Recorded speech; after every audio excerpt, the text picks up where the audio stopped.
Brock Lesnar had the most disappointing run in NLW.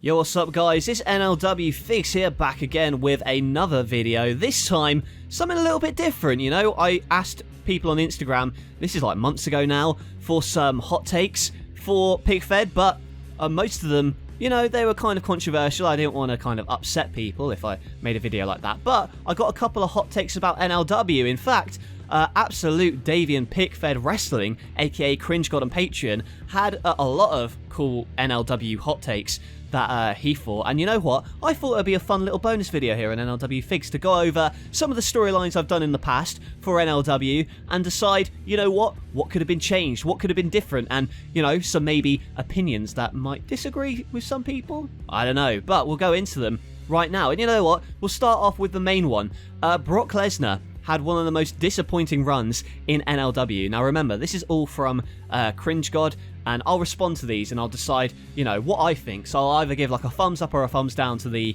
hot take, so to speak, if I agree with it or not. So disappointing in some ways, because his debut was great, he says, and his first match was awesome, but he should have got more. Now, I'll agree with this one. I should have had Brock Lesnar be the champion at the time. I think that he could have been the one to win the Elimination Chamber. Only because it was like, I don't know, I remember it was Unchained, and I was deciding I was going to go with a complete direction shift with CM Punk's character. He was going to be the world champion, but in hindsight, maybe should have had Brock Lesnar win that one. And he had some good matches, like I know I had put him in against Cesaro and Shinsuke Nakamura, but I feel like I could have done more with him. Maybe in future, I will bring him back to the company. Hernandez in NLW should have been an Intercontinental Champion because he was quite heavily pushed. I would also agree with this one. Hernandez was one of those guys from the early years of NLW where I really kind of put a lot of stock into, you know, what we're putting him in the Filthy Animals, having him be a tag team champion. And I actually had him face Jericho for the Intercontinental title once at a pay-per-view. I think it was Heatwave. I definitely feel like he could have been a mid-card champion, especially if I'm wanting to kind of differentiate NLW from other feds. Not a lot of people use Hernandez, so that could have been a good one. And I've still got him, so maybe I'll add him to, you know, NLW in the future. Who knows?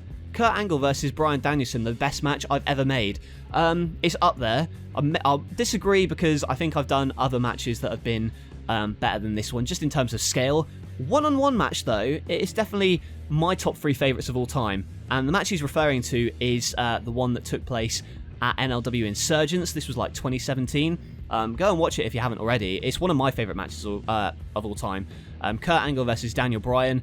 Daniel Bryan, the first man to beat Kurt Angle in NLW after a like really long win streak for Kurt Angle. He'd been undefeated for like 3 years, so this was the first match. And this was, again, this is a hot take from me personally, but I feel like I should have pushed Daniel Bryan more after this moment. Instead, he kind of floundered around a bit, and maybe I waited a little bit too long to pull the trigger on him and have him be NLW champion, but, you know, that's just my opinion. The faction with Kamala, Luke Harper, and it was actually Braun Strowman was cool, with Rosemary. Kind of a silly faction, but you liked it. You know what? I did too. I think it was something that I want to do more of, make more kind of weird amalgamation factions, and that whole faction was really just an idea to introduce Luke Harper and Braun Strowman into the fold. Harper eventually became with the who was it? The Wyatt family, and then it was Luke Harper, wasn't it? Yeah, and Braun Strowman. Then I put on a mega push. At one point, Braun Strowman was actually going to be Metalweight champion, but you know, things obviously changed plan-wise. But yeah, the sideshow I called it. So that's kind of 2017, 2018 in LW. Terry Funk's run with Jimmy Havoc is a very much hidden gem in the company, and it could have gone farther. Yeah, I kind of feel like it could have gone farther. The only reason it didn't really is because the Jimmy Havoc custom I made was a bit naff, but there definitely could have been more that I could have done with that character as like an indie guy at the time, at least. I wouldn't bring him back now, but yeah, with Terry Funk at his side, you know, I know Cringe God likes Terry Funk quite a lot, so I'm sure that was right up your street. But yeah, I agree with that.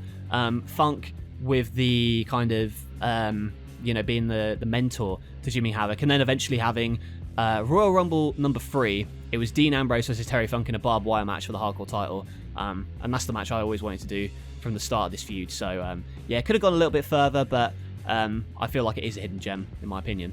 Heel John Cena in your company was the greatest heel.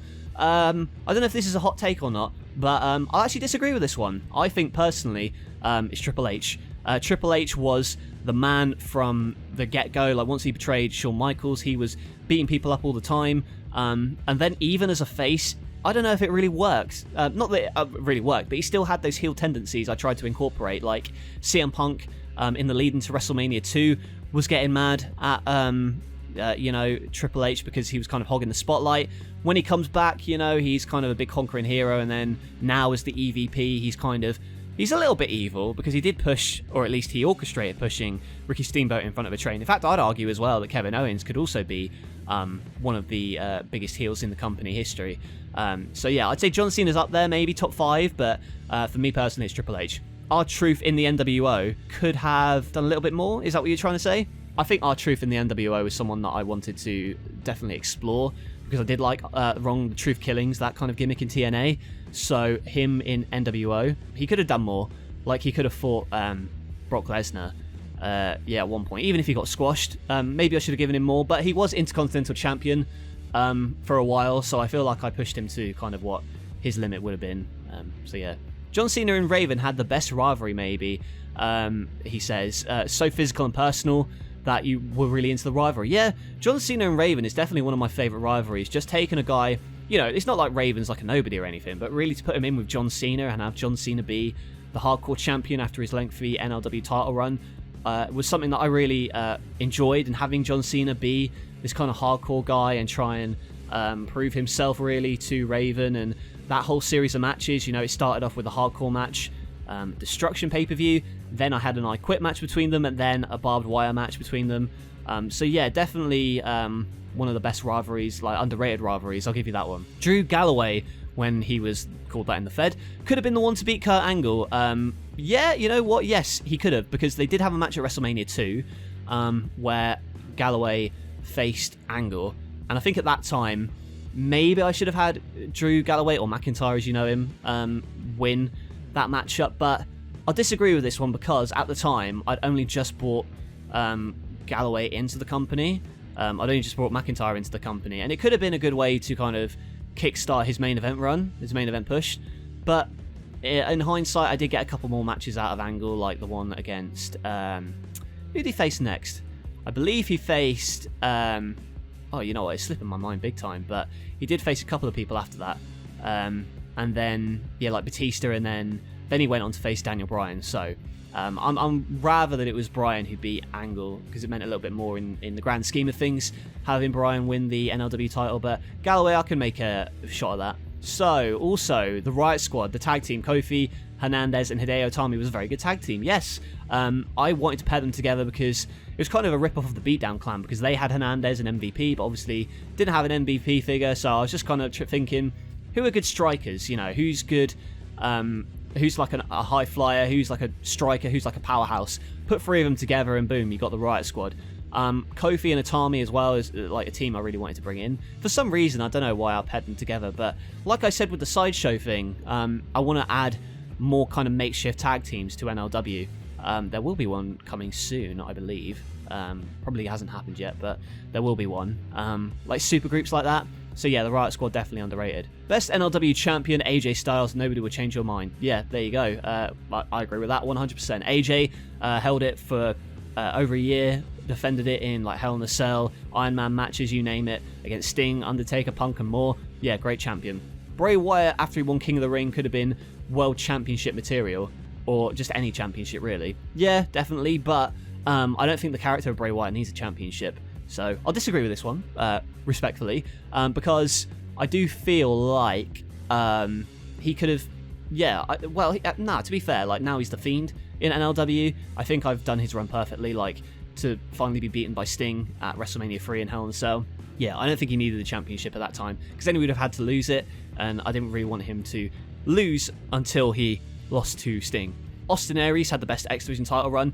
I would disagree, but who would I disagree for? I'm trying to think who else had a good run. Adam Cole had a decent run. Will lost it. Ricochet. Yeah, Ricochet had a pretty good run though, to be fair. Like, he defended it against a fair few people before he lost it. But no, now that you think of it, yeah, probably Austin Aries did have the best run because he had it for so long.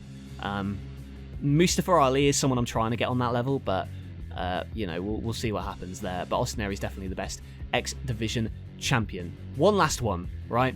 The Great Khali deserved the world title. All right, okay. I built him up so strong, so briefly, but never got a title shot. That's all you need to say. Well, that's a hot take. Very hot take. Yeah, I mean, I brought him in for a one-shot deal where he went face-to-face with the Big Show, got eliminated. Could he have been NLW champion? The answer's no, but you never know. Great Khali might be back on NLW sooner than you think. So this was a fun little video, you know, just to kind of go back through classic NLW moments and just kind of see what I could have done differently. So thank you for Cringe God for helping me compile that list. I've had a lot of fun doing this video. What are your NLW hot takes? What do you think should have happened in the past, storyline-wise, for NLW? Leave them in the comments below. Be sure to like the video if you enjoyed, and subscribe to NLW Figs for more wrestling figure content. That's it from me. Thanks for watching. I'll catch you guys later.